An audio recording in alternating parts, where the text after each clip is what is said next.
Hoje no Cartório Contemporâneo, conversamos com o Dr. Leandro Correia. Veja a palestra na 7ª Concarte e 24º Congresso da Anoreg BR. Tudo isso e muito mais no Cartório Contemporâneo.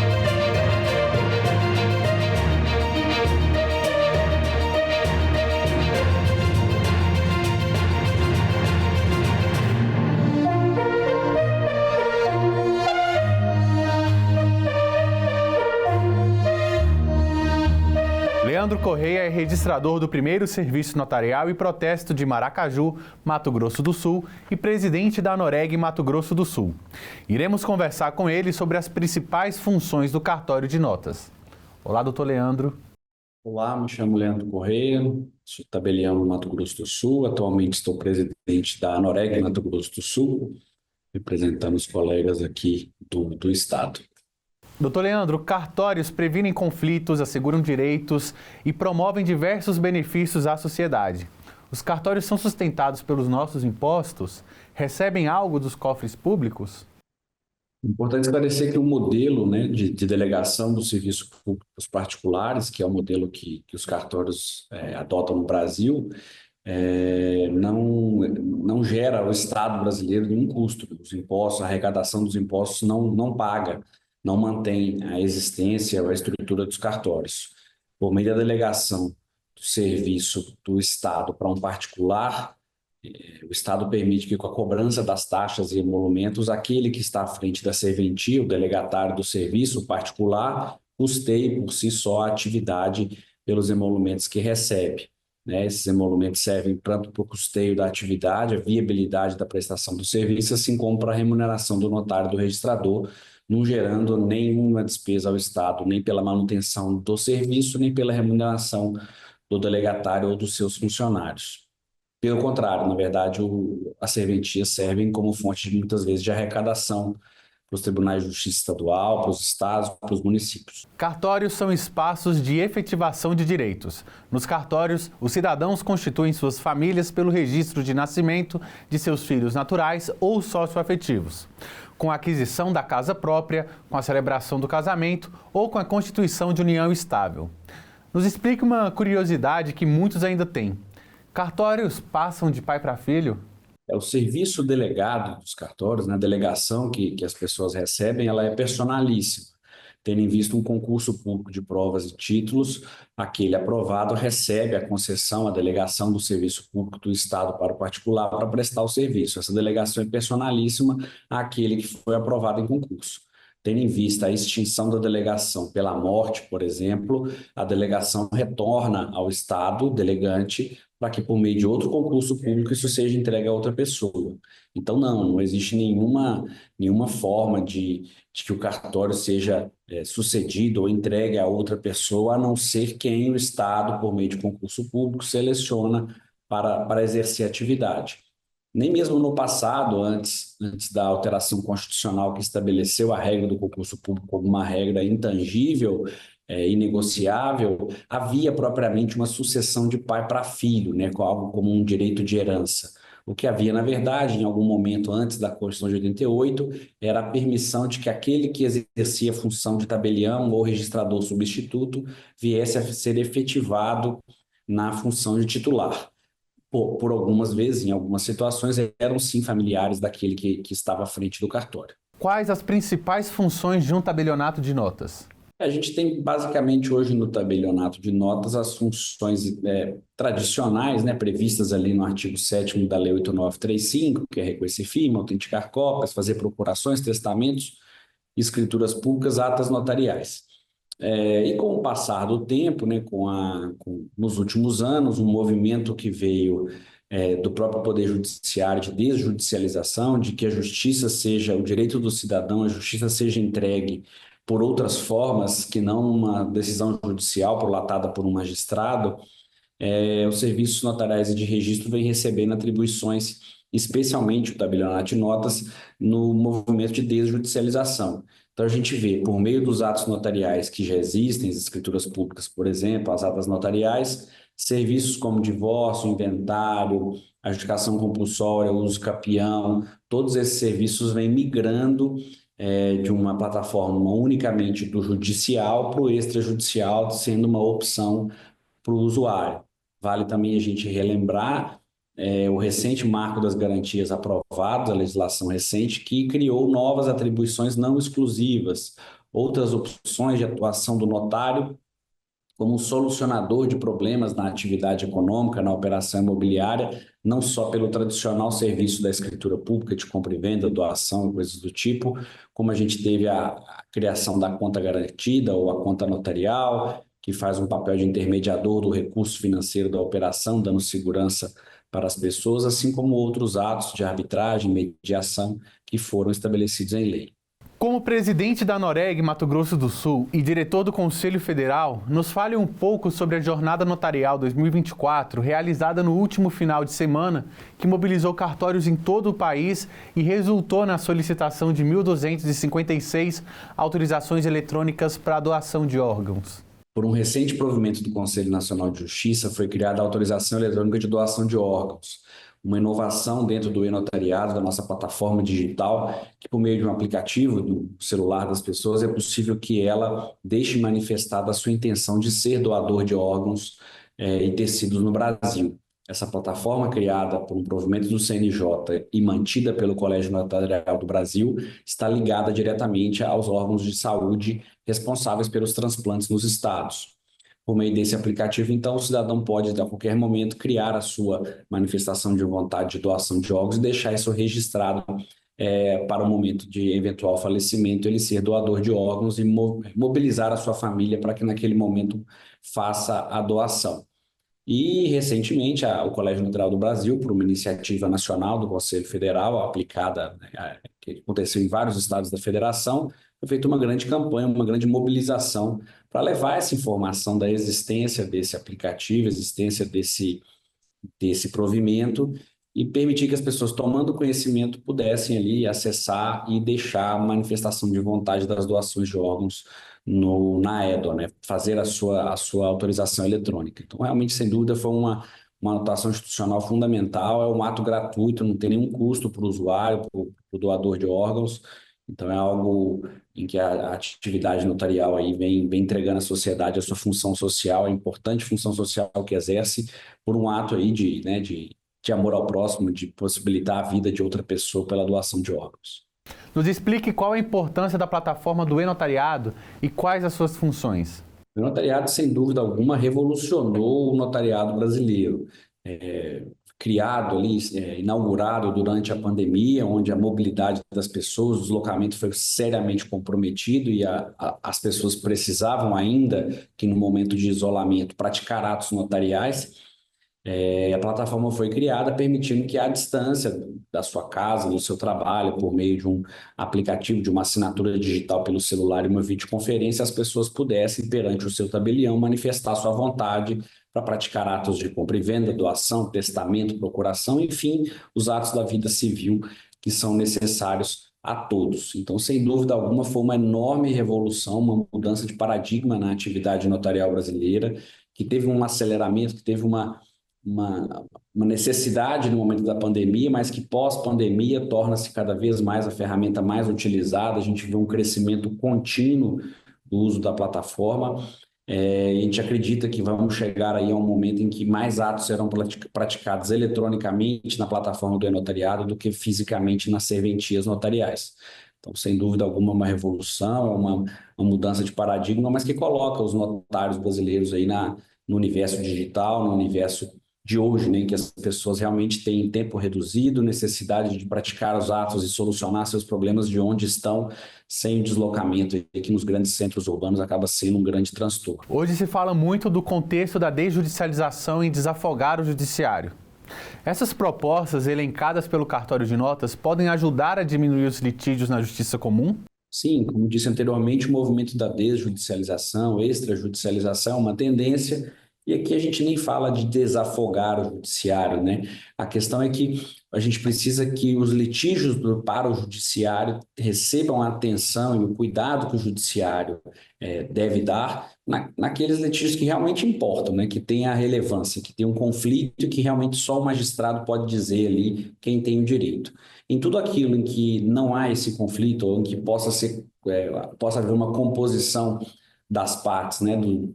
Dos interessados perante um terceiro representante do Estado, um terceiro imparcial que não vai defender um lado ou outro, e sim a lisura, a legalidade do ato. Isso seja, a desjudicialização é um movimento que permite esse acesso, né? Que o notário seja esse terceiro imparcial e atenda as pessoas.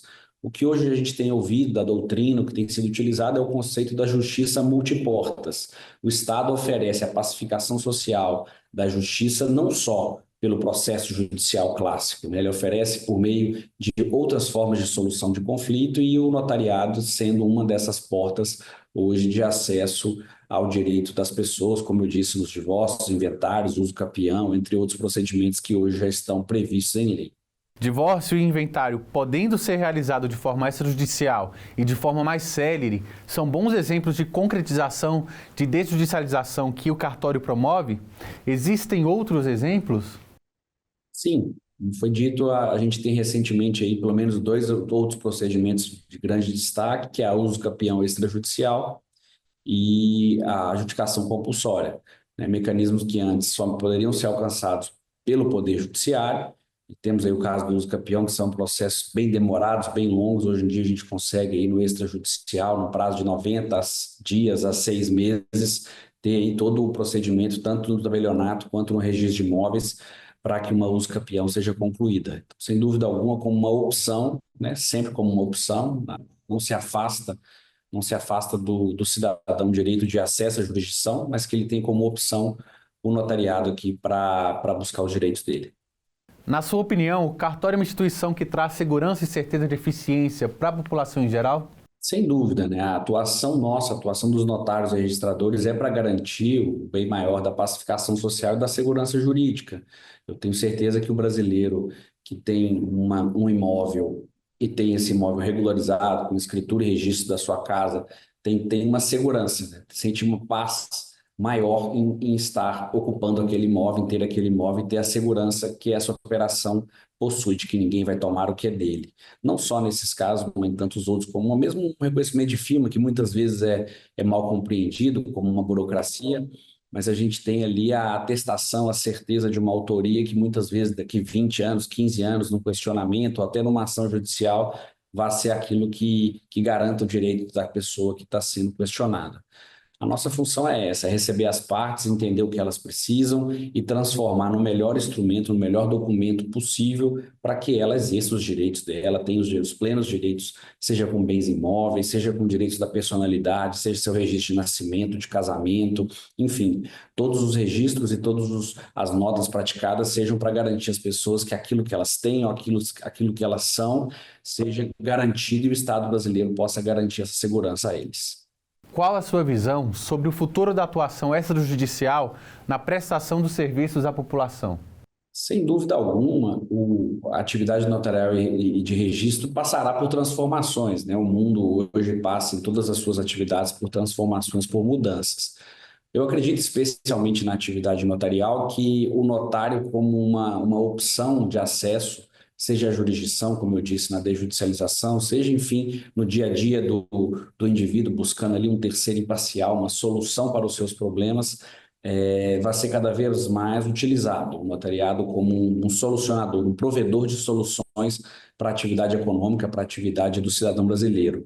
E, sem dúvida, seja no universo digital, no universo físico, os notários e registradores do Brasil vão estar sempre prontos a prestar o melhor serviço possível, buscando a eficiência e segurança do que a população precisa para exercer seus direitos. Como avalia a iniciativa da CNR na criação do cartório contemporâneo?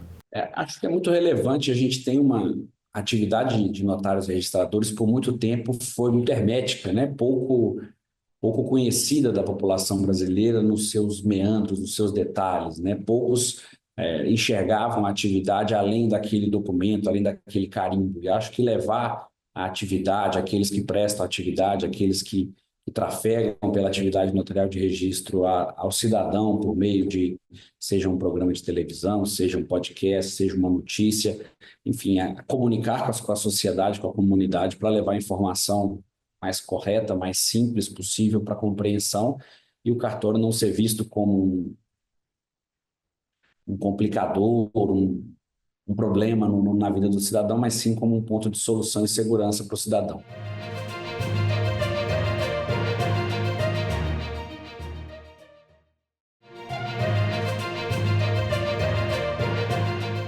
Veja a palestra na 7ª Concarte e 24º Congresso da Noreg BR.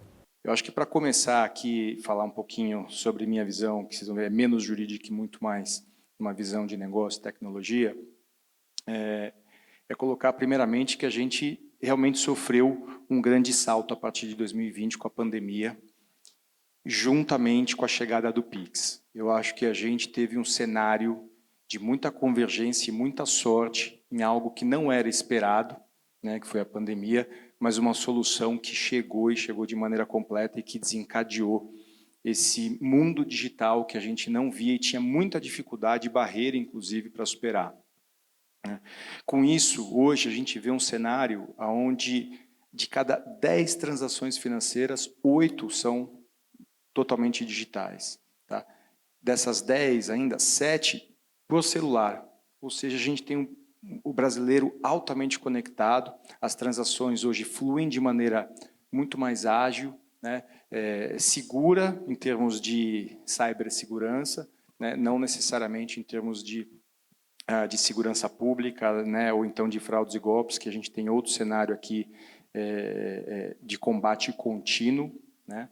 Mas esse cenário nos traz, juntamente com todo o avanço tecnológico, a oportunidade de migrar uma série de serviços e a gente sair de um legado que trazia um alto custo, e um alto custo que ele transcende o cliente final, né? Ele acaba virando um custo Brasil no extremo, né? Para negócios, para avanços, e é aqui que a gente tem que buscar novas evoluções, né? E essa tecnologia ela vem chegando cada vez mais, né? Buscando efetivamente garantir o correto funcionamento de um sistema hoje altamente complexo, porque quanto mais a tecnologia avança, mais soluções digitais são demandadas para o nosso cliente de forma mais tempestiva, online, 24/7, né? Então, nosso cliente não quer mais esperar segunda-feira para fazer uma transferência, um depósito, tem que ser naquele momento, né? Então, a gente passa por toda essa dificuldade.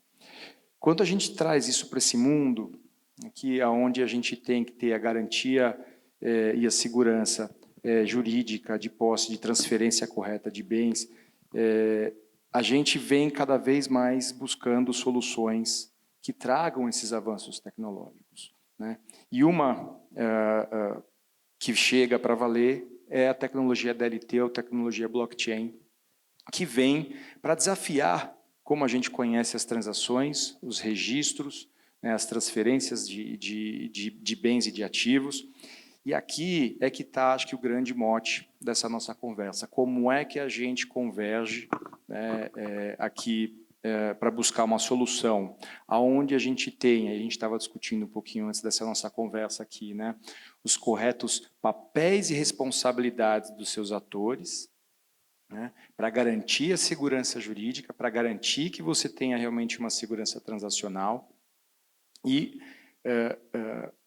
ao mesmo tempo, alavanque esse ganho tecnológico, reduzindo o custo operacional, né? Então, eu acho que o grande papel de evolução que a gente tem que defender tecnológica no país é como é que a gente reduz os nossos custos operacionais, mas garantindo esses corretos papéis e responsabilidades, né? O objetivo da tecnologia não é puramente desintermediar atores, é você desintermediar processos que passam a ser gargalos aqui dentro. Então, como é que a gente agora pega essa tecnologia e absorve essa tecnologia para buscar esses corretos avanços? Por quê? Porque essa tecnologia ela permite avanços que hoje a gente não consegue ver, né? Então, ela vai aumentar a acessibilidade e a penetração em determinados produtos que hoje são caros ou que hoje estão aquém da capacidade da população comum né? Então, estou falando aqui de alguns ativos financeiros ou muitas vezes investimentos em imóveis, por exemplo, né?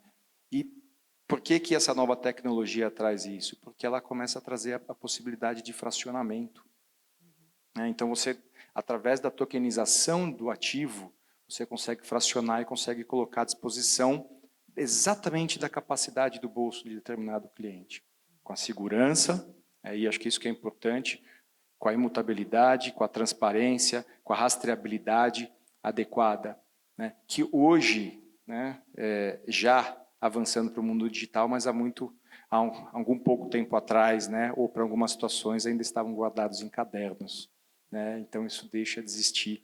Então como é que agora a gente converge toda essa inteligência, como é que a gente converge todas essas visões de cada uma das entidades participantes no processo e aproveita o máximo dessa tecnologia, né? E aqui não tem mais volta, né, porque ela está chegando, né? Então a gente já tem aqui um Drex vindo, e esse Drex vai permitir que isso aconteça, vai ser a fundação para que isso funcione por maneiras oficiais, através de uma representação do nosso real de forma digital, então através da moeda oficial. Então é um caminho sem volta, né? E a cada dia que passa e a gente não investe em entender essa tecnologia e como é que a gente converge, a gente está deixando para alguém tomar uma solução por nós, né?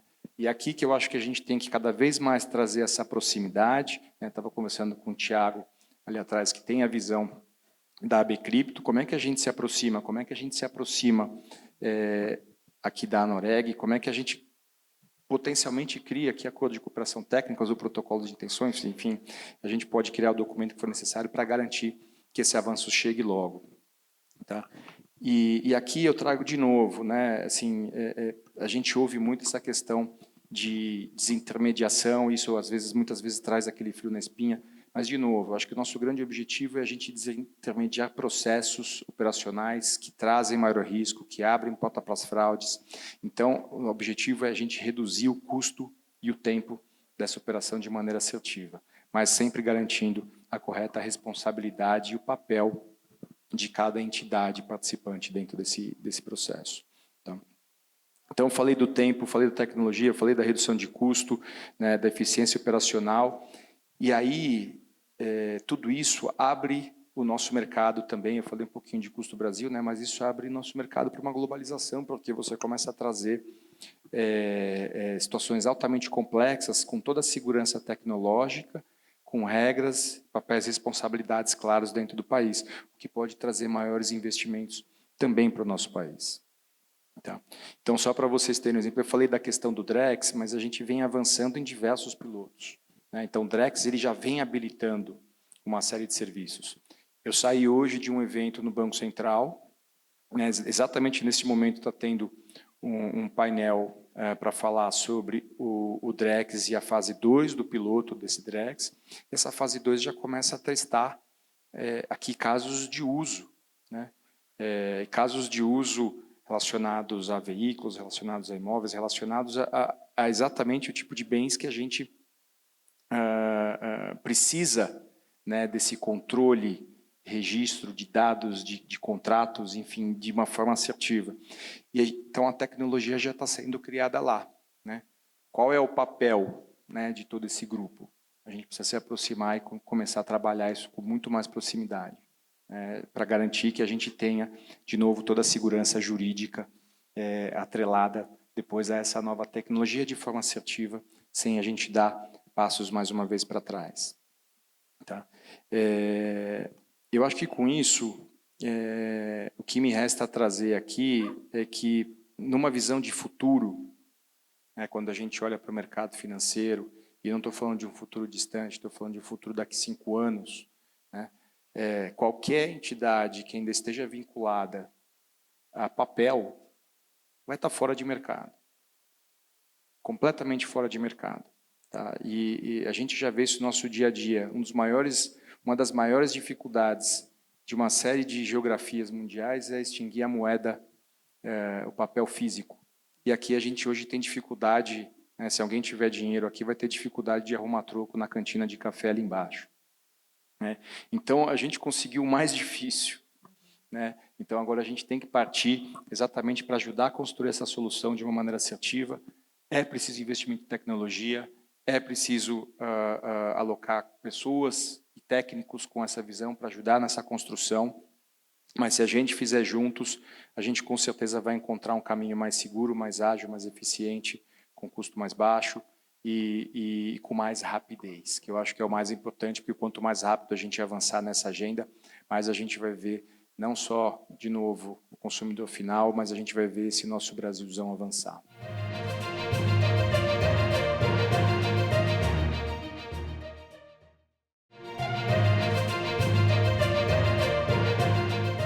É um prazer, estamos juntos fazendo esse bom debate, porque, de fato, são pilares para a reconstrução de um novo ambiente de negócio, né? Gostaria de agradecer nessa boa sinergia de propósito, de entender como a gente pode valorizar os pilares dos registradores e notários nesse novo ambiente de negócio digital. Agradecer o Ivo, né? Porque a Febraban tem se colocado muito sinergicamente dentro de uma visão conservadora, responsável, entender como, de fato, a gente pode reduzir o custo do spread bancário. Não é para inglês ver, de fato tem sido muito sinérgico esse trabalho. Ionara fez uma boa referência ao marco das garantias da Lei 14.711, onde a Febraban abriu as portas para ouvir todos os segmentos extrajudiciais, cartorários, para entender os racionais de cada emenda, para entender como que a gente, de fato, poderia criar algo de impacto para a efetividade da redução do spread bancário do custo Brasil. Obrigado por isso, pela confiança. Nessa boa caminhada, entendendo muito esse ambiente digital, que é transformador, né? De fato, a pandemia acelerou aquilo que a gente via dentro de uma régua de Basileia, né? De melhoria de mecanismo para reduzir o custo, a avaliação do risco de crédito e daí o custo de crédito, né? O Brasil tem feito uma agenda muito, o Banco Central do Brasil tem feito uma agenda muito propositiva nesse sentido, e de fato, tem vários stakeholders, né, que hoje são os novos emissores da moeda de troca, né, do ativo moeda de troca, que passa a ser digital. Então, a Bcrypto, né, tive a chance, recentemente, de conhecer o Thiago, mas parece que, longevamente, a gente já tinha muita coisa em comum, né, e dentro de uma atuação institucional que é relevante, essa sinergia de propósito do ponto de vista institucional. Quero aproveitar aqui também, Ionara, e fazer um agradecimento especial ao Dr. Rogério Bacelar, a toda a equipe, também aí coliderada pela Fernanda, porque estão aqui na missão, no dia a dia, entendendo tempos de movimento desse legislativo, né? Porque tem uma provocação grande de momento, né? Tudo isso que a gente está discutindo em termos de bons propósitos, do aspecto de natureza jurídica, do aspecto de fato, criar mecanismos de impacto para a redução do custo do crédito, isso é provocante, né? Para a gente, como operador de direito, né, é um bom debate, né? Para a Valia, né, que está no mercado de concessões e PPPs, onde tem aí, desde a sua criação, um dever de casa de entender o ponto de equilíbrio, o break-even, né, do interesse público e o privado, como que a gente se justapõe isso dentro de uma economicidade e que, de fato, a gente tenha uma rodovia mais acessível, com menos risco de vida, ou uma mobilidade urbana mais eficiente, com garantias para investimentos dentro do que a sociedade demanda. Então, só muda do CNPJ para o CPF, né? Porque vocês também são o braço do Estado para fazer esse papel como delegatários, né? Mas a missão é a mesma. Então, como equilibrar, inclusive, né, essa modulação de natureza jurídica das atribuições frente a esse momento de mercado? Mercado disruptivo, reinventando, né, que não gosta do balcão, né, e intitula o balcão do cartório como caro e ineficiente. Depende sobre a ótica de quem fala e o que defende, tem certa razão, né? E, claro, do outro lado, essa agenda do Banco Central de digitalização, ela é mais do que necessária. Nós começamos esse debate no final de 2018 com a Lei 13.775, né, Ionara, que criava duplicata escritural. Cria duplicata escritural, que também é duplicata tokenizada, com o Rush, né, com o registro financeiro. Então, de lá para cá, a gente você lembrou bem, né, Ionara? Falei, pô, mas esse tema está sendo discutido há 2 anos. Quando a 13775 foi sancionada, uma semana antes já teve a primeira escrituradora de duplicata autorizada a funcionar pelo Banco Central, que foi a SERC. né? Então, é um movimento que já vinha há 2 anos. Então, está entendendo os tempos e movimentos, inclusive os encaminhamentos que o mercado já está fazendo, para você não chegar depois como um alienígena, né? Como uma proposta, né? Como um jabuti. Você vira um jabuti no final, você não pegou papo no início, então no final você vira um jabuti, né? E de fato, né, de onde a legitimidade originária, a criação do tema deveria ter, né, toda a representação institucional dos registradores, né, do tabelião de notas, do tabelião de protesto na mesa, porque eles são delegatários do poder público com essa finalidade, trazer segurança jurídica para esse país. A segurança jurídica não se escreve só no contrato, né?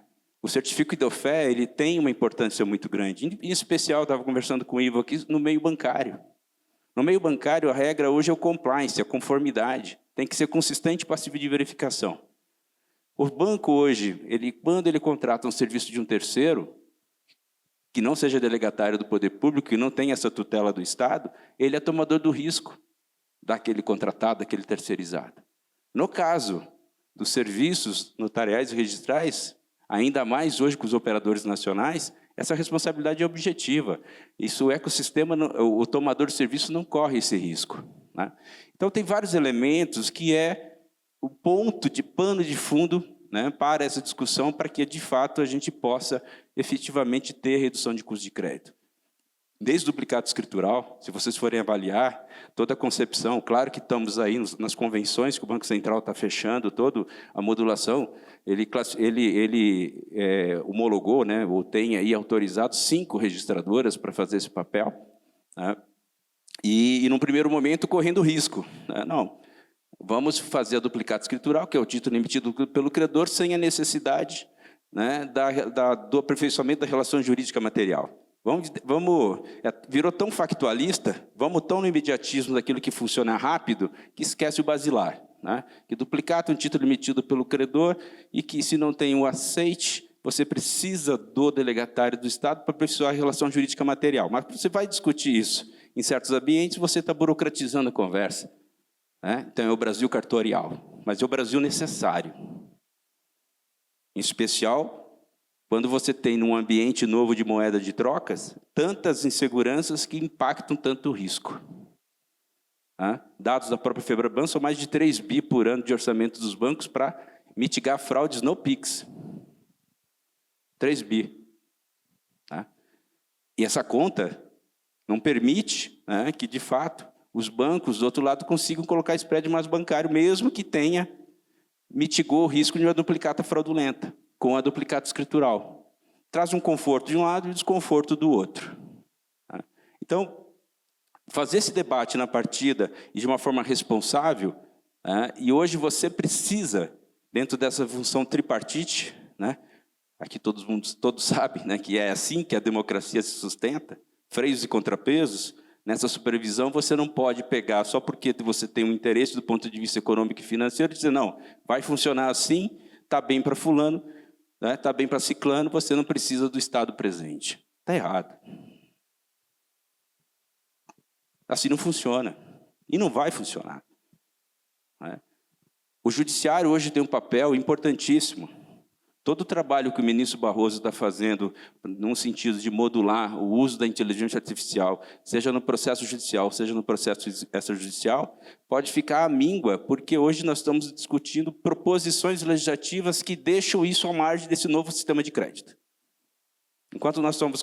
Eu estava preparando, conversando com a Fernanda, discutindo o tema da tokenização, por uma coincidência, né? Nós temos um projeto de lei que foi votado na Câmara na semana passada, 2926 de 2003, que tem como proposição do relator Agostinho Ribeiro, que está na relatoria do deputado Isnaldo Bulhões. Aprovaram na semana passada exatamente a nova regulamentação da instituição das IMFs, Infraestrutura de Mercado Financeiro, e criaram a figura de novo das registradoras unicamente privadas. Aprovado sem qualquer emenda, em regime de urgência. Vai ao Senado semana que vem. Ou, se a gente não ficar muito atento, pode votar amanhã. E tudo isso que a gente está discutindo aqui dentro da ideia da conveniência e oportunidade desse bom debate, a gente não pode ficar só no conceito da boa doutrina.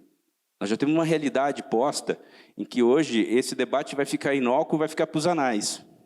O registro público hoje ele vai virar museu para dados históricos.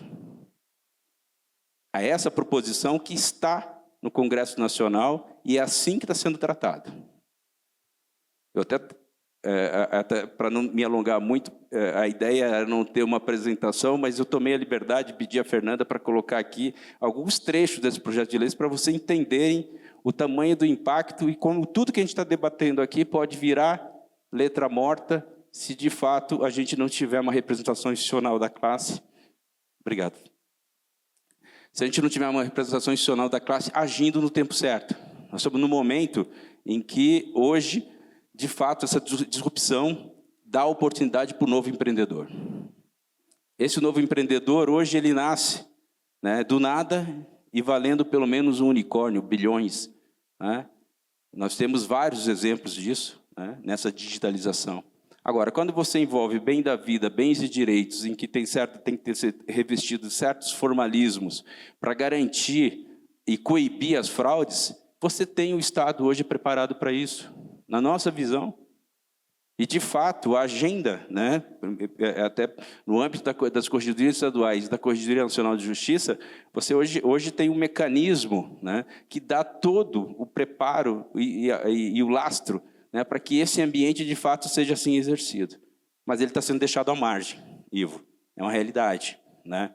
Então, mais um ponto, né, nesse PL, que eu sei que vocês já estão, até aproveito o ensejo aqui, foi por intermédio do Vitor, da nossa assessoria legislativa, né, e também do próprio Tiago Severo, que trouxeram essa preocupação para nós. Entendeu? Olha, tem um movimento, está acontecendo isso, e tudo é esse debate do que o judiciário está se organizando para trazer para o novo mercado, vai ficar letra morta.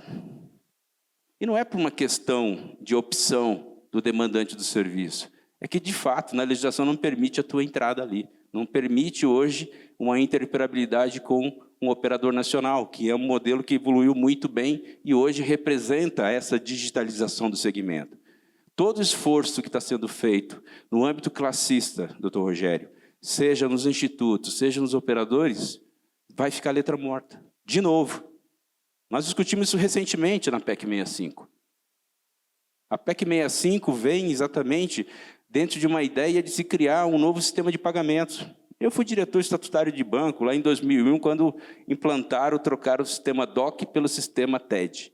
É uma convenção, e você já tem hoje uma regulamentação, a 4595/64 já autoriza o Banco Central a regular meios de pagamento. Você não precisa de lei, muito menos de PEC. Esse foi o grande debate.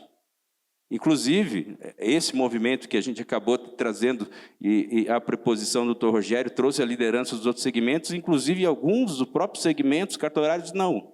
Marcos, você está vendo pelo em ovo. Você está indo contra a onda da digitalização. Espera aí, a onda da digitalização, a gente está contra o Drex? Não, muito pelo contrário, a favor.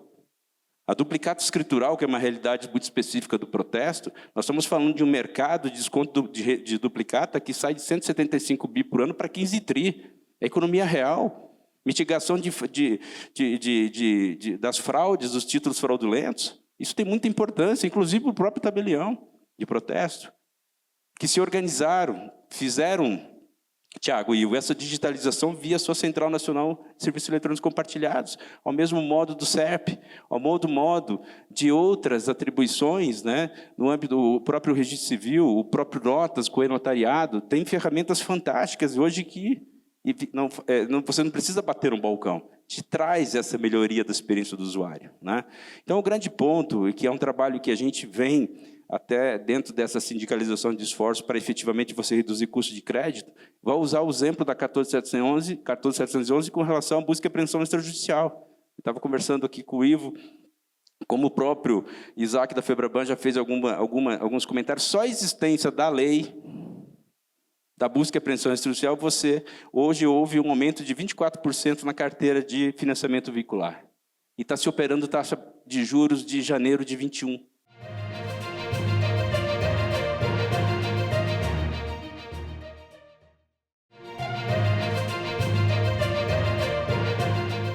é um momento muito importante, né? E eu aproveito e ensejo aqui, além de agradecer pela presença, viu, e pela confiança desse bom debate no âmbito da FEBRABAN, porque, de fato, defender cartório hoje no Congresso é você ter matéria indeferida, não acolhida.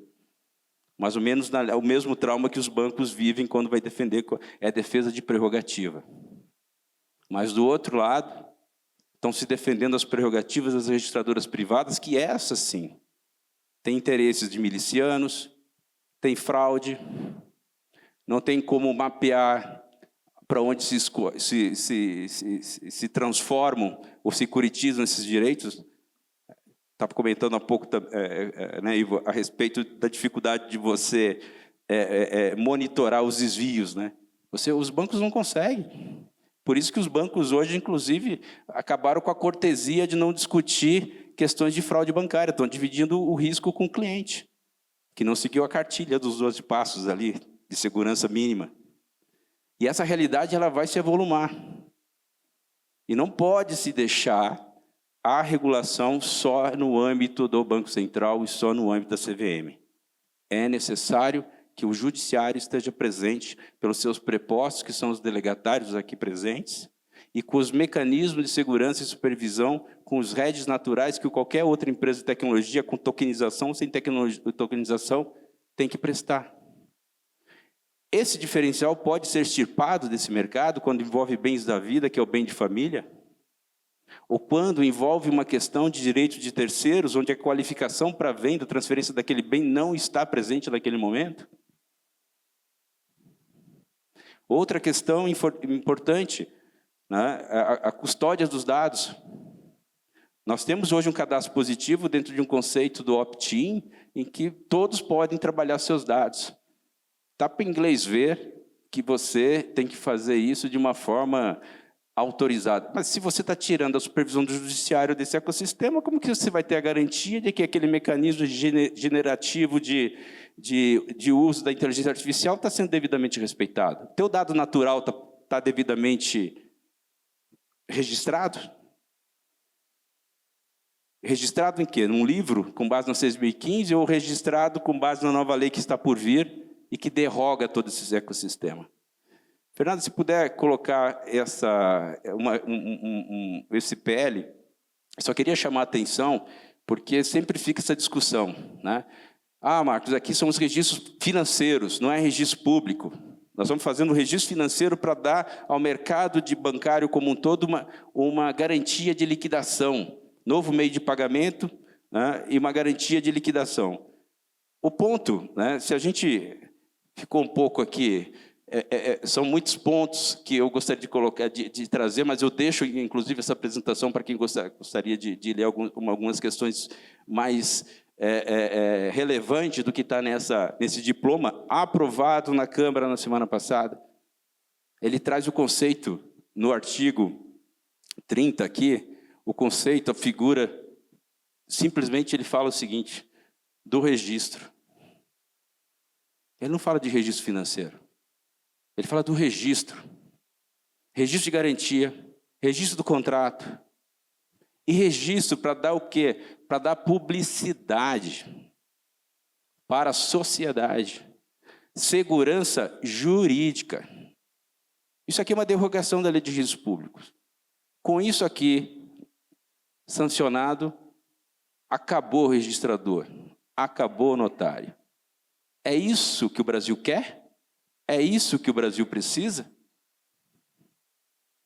Nós temos debates recentes com relação a redes sociais que não respeitam a jurisdição brasileira, né? É nessa linha que nós vamos, nessa descentralização, porque tem que tokenizar para descentralizar no conceito do Open Bank. Espera lá. Tem uma questão de ordem pública. E tem agente do Estado aqui presente com essa função. Para uma validação identitária de que não há fraude, de que aquela conta digital é real, para uma transferência de patrimônio dentro de um sistema e-notariado, para, por exemplo, no protesto. O protesto acabou de ser apresentado o relatório pelo senador Efraim nesse início de tarde, propondo, né, ou regulamentando o tabelião de protestos como agente de execução extrajudicial de dívida fiscal. Alteração da 6.830. Olha a relevância desse papel. Vamos deixar, né, esse ecossistema fora desse Brasil real? Para o Brasil, com o Banco Central independente, com o Banco Central dizendo quem entra, quem não entra, quem é dono, quem não é dono daquele ativo. E esse projeto de lei, ele traz, inclusive, o conceito da IGG, Romário. Voltou o conceito da IGG. Aquela proposta do Saxida voltou. Tentaram colocar isso na PEC 65, dando poderes para o Banco Central regular. Conseguimos trazer o bom debate, questionar por que tanta velocidade numa PEC, que você não precisava de novo sistema de pagamento, você não precisa de PEC. Como não precisou no SPB lá em 2001, por que PEC agora? Suspender os efeitos da PEC e vão discutir as questões do ponto de vista sindical com a Sinal. E o tema dos cartórios, nesse PL? Criaram de novo o conceito da figura do registrador. E esse registrador, ele também é o quê? Ele é registrador dessa garantia. Ele, inclusive, passa a fazer a cobrança dessa garantia. E esse mesmo PL traz ali o instrumento de salvaguarda. Cria o seguro. Deu algum pênalti, deu default, aciona o seguro. E isso traz também ao debate que a gente fez lá na 14.711, quando também na proposição inicial do PL 4188 tinha a proposta da IGG. A FEBRABAN não quis discutir naquele momento porque não estava claro quais seriam os custos desse serviço, livremente estipulado entre as partes. E claro, não, Marcos, mas tem um viés. O registro de imóveis hoje já está conversando com o Banco Central para discutir o DREX, a interoperabilidade. Para inglês ver. De toda a classe, o que mais importante é preservar o imóvel? Só isso? A função só do registrador de imóveis? Que passa, inclusive, foi já aprovado no Congresso Nacional, em 15 dias, o novo marco regulatório do crédito carbono. Tem uma previsão de ter um registro na matrícula, só da partida. Todas as outras transações vão ser feitas numa câmara, numa registradora privada. Esse é um ponto, Ivo, que assim, acho que a ideia aqui não é fazer defesa de prerrogativa. A ideia aqui é fazer bom debate dentro de um aspecto, como bem a Leonara colocou, de preservação dos direitos do cidadão. Não há como você falar em políticas públicas assertivas para uma digitalização, uma redução de custos de crédito, se você não tiver o Estado na sua plenitude presente para essa finalidade. E o Estado hoje, para essa finalidade, é representado por os delegatários, pelos registradores e notários. São eles que estão mandatados para isso. São eles que estão na ponta. Do outro lado, temos Serasa, fazendo convênio com os Correios, para vender a mesma coisa. É gestão privada. Então, aí eu ponho para o bom debate. Quem está defendendo prerrogativa de quem? E não adianta levar essa discussão para o plano político federal atual. A visão da equipe econômica hoje é que blockchain resolve tudo. E não vai querer fazer o contraditório com eles. Porque eles têm a caneta. E esse tema, esse PL, está num acordo político para assim ser aprovado. Então não adianta de nada, acho que a provocação um pouquinho, doutor Rogério, para a sua abertura do seu congresso, desse 24º Congresso, em 2024, onde a atividade notarial registral pode acabar em 2024, porque não tenha dúvida, a ideia é aprovar isso nesse exercício financeiro. Porque o DREX entra em janeiro. Esse é o presente de Natal. Então, assim, como bom operador de direito, como assessoria e também como pensando em melhoria do ambiente de negócio, fiquemos diligentes, unidos. As lideranças estão enfraquecidas porque elas não estão unidas. O doutor Rogério hoje faz milagre com a equipe que tem e não tem o apoio dos institutos, não tem o apoio dos colegas. E precisa agir rápido. Não é para entregar o panetone no gabinete, é para defender essa pauta. Tem que defender essa pauta. Porque não teremos outra chance. Não teremos outra chance. Vai para a DI? Tem argumento. Vai discutir inconstitucionalidade? Tem argumento. Agora, não esqueçam, a competência normativa para regular meios de pagamento é do Conselho Monetário Nacional, está previsto na Constituição. E a 4595, a lei dá autonomia para que ele faça isso via resolução. Por que trazer todos esses elementos para o ambiente normativo no âmbito federal, que não deu certo na PEC, vai fazer agora? É para exatamente... Aí tem outros interesses que não são os registradores que vocês representam. Esses são os registradores privados que têm outros interesses e querem corromper a economia, trazer insegurança, psilocopletar, anatocismo. Sempre foi. Esse mercado sempre esteve rodeado, né, dessas pessoas que querem o lucro pelo lucro. É esse o espírito, não mudou. Os bancos tiveram que se encaixar nesses padrões normativos porque assim foi feito dentro de uma visão consumerista. E estão fazendo isso. E parte dessa conta também vai para os bancos que estão perdendo espaço nessa nova digitalização. Então, o grande ponto é esse. A quem interessa? E nós vamos entrar num debate muito perigoso, porque nós estamos falando de custódia de dados, num ambiente onde não tem a supervisão do judiciário, onde não tem a supervisão do poder público. Você avalia o que você vale no mercado vendo o score do Serasa. Quanto você vale no Serasa? Daqui a pouco ele vai ter outras informações para entender para outro tipo de controle que ele pode ter daquilo que você tem acesso ou não pode ter acesso. Aí entra toda a discussão do Drex, do controle social, né? Já existe. O controle social já existe. Todo mundo sabe disso, né? Vocês vivem isso nos seus celulares, né? As Big Techs já fazem isso. Então é esse o ponto. E o judiciário está preparado, trouxe os seus soldados delegatários para esse ambiente digitalizado, único, padronizado, interoperacional. Só que podemos morrer na praia. Isso não pode acontecer, a bem do Brasil. Desculpe me delongar, Ionara, e obrigado, Ivo, também por ter aceito esse convite para esse bom debate, mas o espírito é esse, né? Entender como as coisas estão sendo moduladas, como as coisas estão sendo debatidas, e um tema tão sensível como esse não pode ser aprovado num dia 18, em regime de urgência, sem uma audiência pública, sem um debate qualificado com os stakeholders que vocês representam para fazer esse bom contraditório. E possivelmente ser aprovado dia 28, em 10 dias. Você muda toda a história da segurança jurídica desse país. Eu acho que o momento não é para tanto, né? Factualismo só no meio político.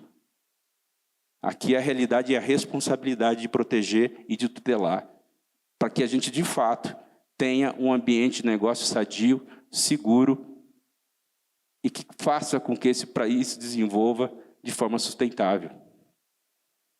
Não podemos abandonar esse ambiente, seja pela legitimidade que já está proposta, seja bem do Brasil.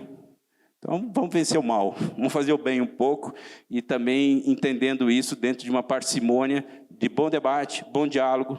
Não queremos defender prerrogativas, mas queremos trazer esses pontos como uma reflexão necessária para, de fato, a gente ter a segurança jurídica, né, como um meio, né, de um crescimento sustentável, né, e não ficar refém de situações como essa, em que, daqui a pouco, esses dados bem manejados definem o novo presidente, porque é por aí que está se elegendo, né? Então, a gente tem que ter essa responsabilidade e trazer também, né, levar essa preocupação ao poderes constituídos, os representantes, tanto no âmbito do Conselho Nacional de Justiça, Corregedoria Nacional de Justiça, e também na cúpula do STF. É muito importante, porque quem está perdendo com isso é o Poder Judiciário como um todo, que está sendo enfraquecido, deslegitimado e segregado do novo Brasil real. E esse foi o Cartório Contemporâneo. Eu sou Eduardo Meirelles e foi um prazer tê-los aqui comigo. Se você perdeu alguma parte ou gostaria de rever o programa, você pode nos encontrar no YouTube da Confederação dos Notários e Registradores. Te aguardo semana que vem na TV Justiça. Até lá!